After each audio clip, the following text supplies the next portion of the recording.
Pinapalakpakan naman namin si Kim Chu. O, di ba? May karapatan talaga siya na magtaray. Magtaray. At saka, finally, ito na yung mga panahon na talaga namang, dapat na talagang pakinggan, dapat na rin talagang irespeto.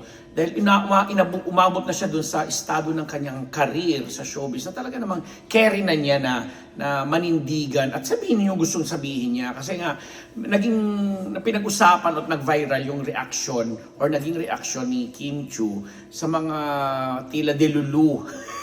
So sorry ha, tatawagin ko kayo delulu ha, na mga tagahanga, mga supporters nila ni Gerald Anderson. Kasi kamakailan po sa isang event last November 23 actually sa Okada, gulong ginanap itong ABS-CBN Christmas ano ba yun? Basta may Christmas event na ginanap doon at karamihan syempre na nandoon doon at lahat ng nandoon doon mga Star Magic talents at bilang matagal na rin na talent si Kim Chu, binigyan nga siya ng loyalty award ng Star Magic sa pagiging loyal nila sa kanilang anong tawag dito, stable para naman ako makakabayo sa artist agency nila na Star Magic nga dahil umabot sila ng 20 years at ilan nga sa mga nakasama nga niya dyan na sina Jay Cuenca, si Joe M. Bascon, si Zanjo Marudo, si Sam Milby, si Enchong D. Bukod tanging reyna at nag-iisang girl itong si Kim.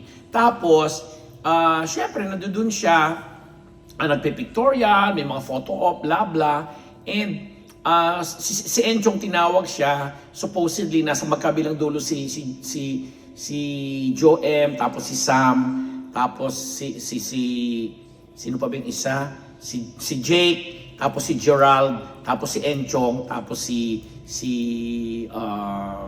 sino pa yung isa? Zanjo. Supposedly, sa gitna, pinakagitna sanang tatayo doon para for pictorial si Kim between Gerald and Enchong. Pero mas lumapit at mas tumabi si Kim sa napagitan siya ni Enchong at saka ni Zanjo.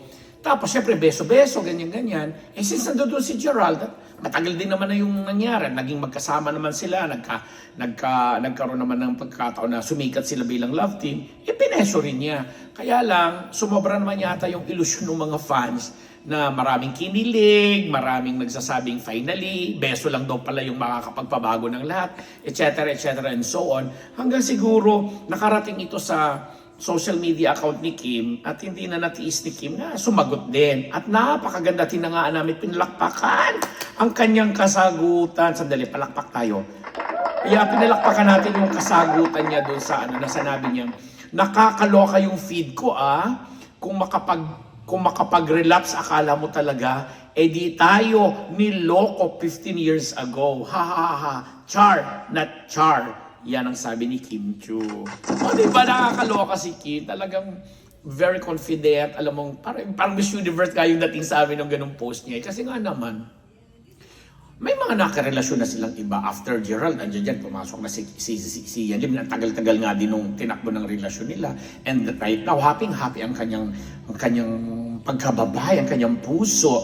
Dahil man nating nagkakamabutihan sila ni Paul Avellino, di ba? Although wala pang pag-amin, pero lahat tayo ay nakakaramdam na something deeper is going on between the two of them. So itong si Gerald naman, siyempre dead man na lang din siya siguro sa mga but siyempre, ikinalulungkot yun ng mga supposedly mga solid fans nila ni Kim kasi ayun na nga nasira yung ilusyon lalo pat si Gerald pinag-uusapan ngayon na di umano hindi naman totoong nakipagbalikan or nakabalikan ni Julia Barreto. Kaya parang itong mga dilulo na fans ng Kim Herald iniilusyon nila na sana magkabalikan daw si Kim at saka si Gerald na wala namang ganon. Kasi ang linaw na nga nung sinabi ni Kim, actually ang taray ni Kim doon, bilib ako sa tapang niya na sinabi niya na parang kung makapag-relapse nga naman kayo, parang 15 years ago, hindi tayo niloko, di ba? O loob. Parang tayong hindi na-cheat. So talagang papatunay lamang itong statement na ganito o ganitong sinasabi ni Kim na talaga mayroong panluloko na ganap nung mga panahon natin. Siyempre hindi na natin babalikan kasi alam naman natin at kilala naman ng lahat ng mga sumusubaybay, lahat ng mga sumusubaybay na maligaya na ngayon si Baha Salvador sa buhay, may asawa niya, may anak na nga sila ni Rambo, di ba? Kasi ang tinutukoy that time na parang sumira sa relasyon ni Kim at saka ni Gerald that time ay si Ma Salvador na supposedly ay best friend ni Kim during those days na nagkakasama sila at nagkakatrabaho. So yun lang, hinahangaan lang ng lahat ang ganitong paninindigan at statement ngayon ni Kim kasi nga naman, it's about time na siguro minsan may mga kailangan kang boljakin siguro mga fans or yung mga nagmamarunong dyan na akala mo nakita lang na syempre showbiz, beso-beso, ganun-ganun, kwento-kwentuhan. Pero at least pinakita ni Kim ang kanyang totoong nararamdaman at saka yung totoong nangyari sa kanya na sabihin natin kahit 15 years ago na yan, pwede pa rin niyang sabihin, di ba? Nung tayong dalawa, niloko mo rin naman ako. Whether nakapag-move forward na siya at masaya na siya, hindi niya yung makakalimutan mga ganung bagay. Lalo't nangyari nga yun 15 years ago na medyo bata-bata pa siya, hindi pa ganun ka-mature ang kanyang emosyon at ang kanyang isip. Di ba? Ang saya lang. Kaya Kim, good luck sa'yo.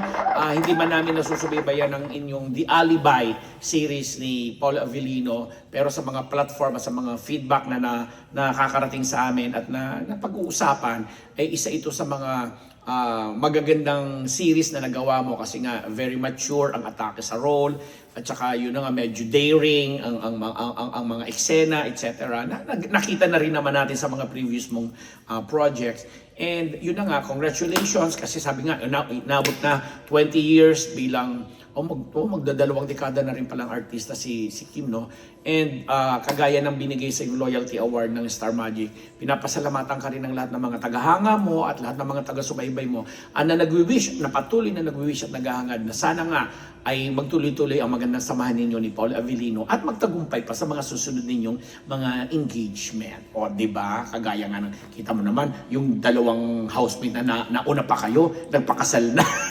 Ay ba, pag-uusapan natin yan sa susunod na episode dahil ang tinutukoy natin dyan ay sina Ronnie Alonte at Loisa Andalio. Ako po ang inyong lingkod, Papa Unbearable Ambet Nabos, nagpapasalamat dito lamang sa Unbearable Channel.